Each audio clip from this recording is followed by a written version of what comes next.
Another beautiful snowy day out. Snow is covering everything. It's a great day for another installment of Coffee with Mark.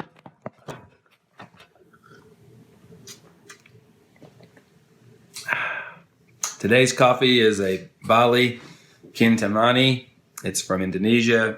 It's roasted, medium dark, kind of earthy. It's got a little bit of fruity overtones to it.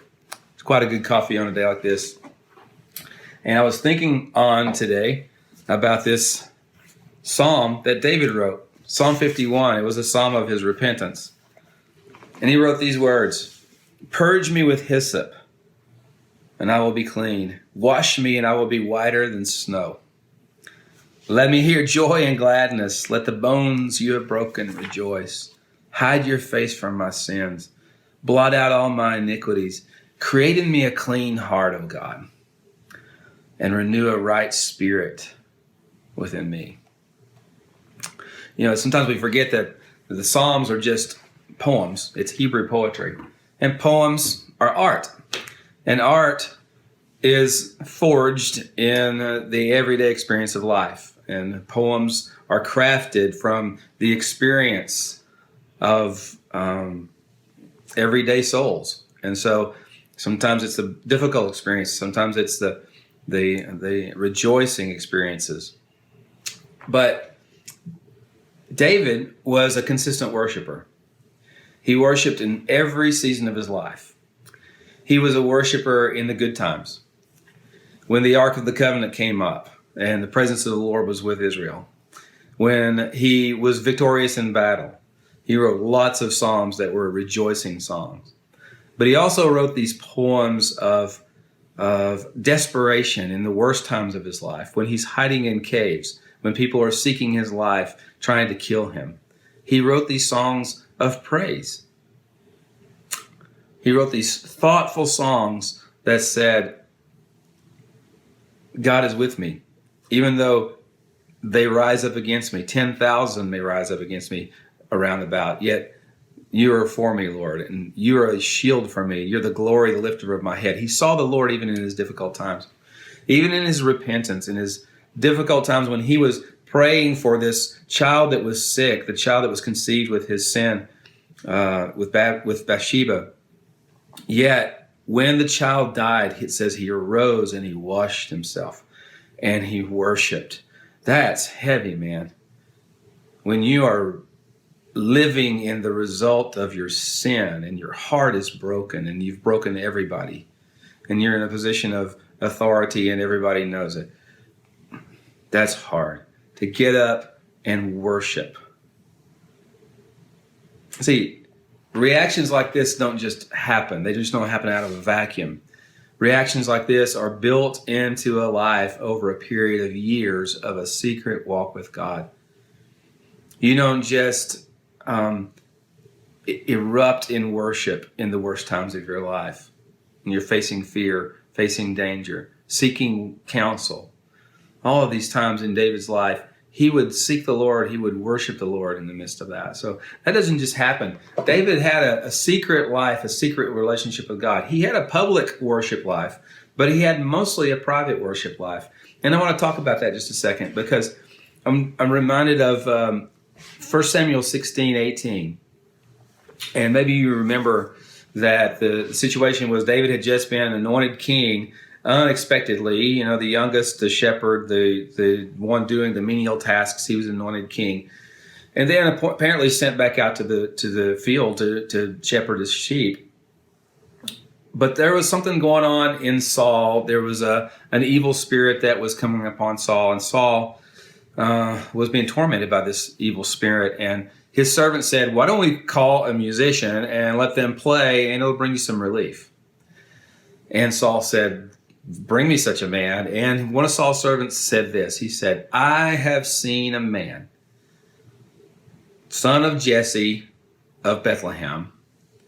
And he described David this way. He said, he's skillful in playing. He's a man of valor, which means he has courage and he has character.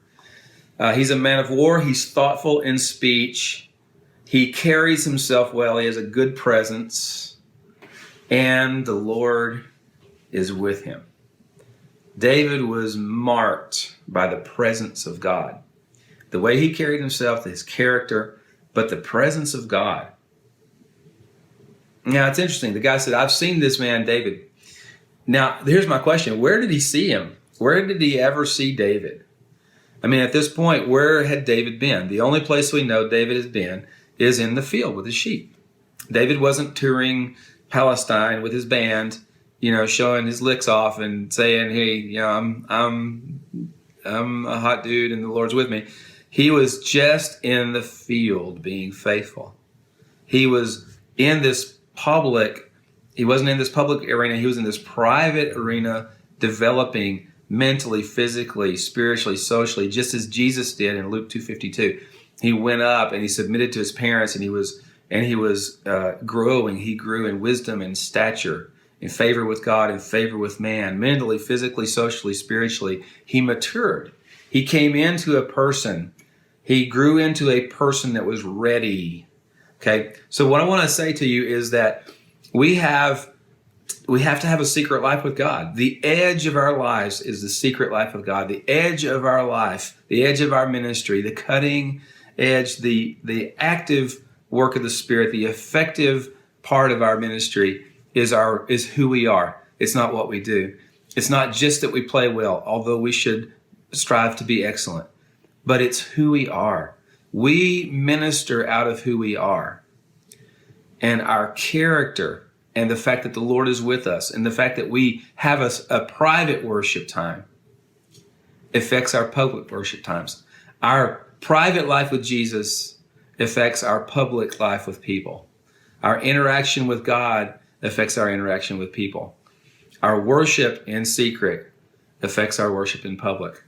Demons don't just flee from music, but they flee from anointed worshipers who are skillful on their instruments, who have a secret life with God, who have an impartation of the Spirit of God, who are marked by these words, and the Lord is with him. So here's what I want to challenge you to do. I want you to become a person whose secret life, secret worship with God is louder than your public worship. I want you to press into the Lord, devour his word, abide in him, let his words live in you, let his living word course through your veins. Pray, hear his voice, serve, be moved with compassion, let him change your heart. And I want you to minister out of that. And when we minister out of that, then what we do publicly is going to be that much more effective and powerful. I want to be a worship team that demons flee from. I want to be a worship team that people feel safe in the presence of the Lord in. And the way we do that is we guard our secret lives. We work on our character, because who we are affects what we do. And remember, life's too short to drink bad coffee.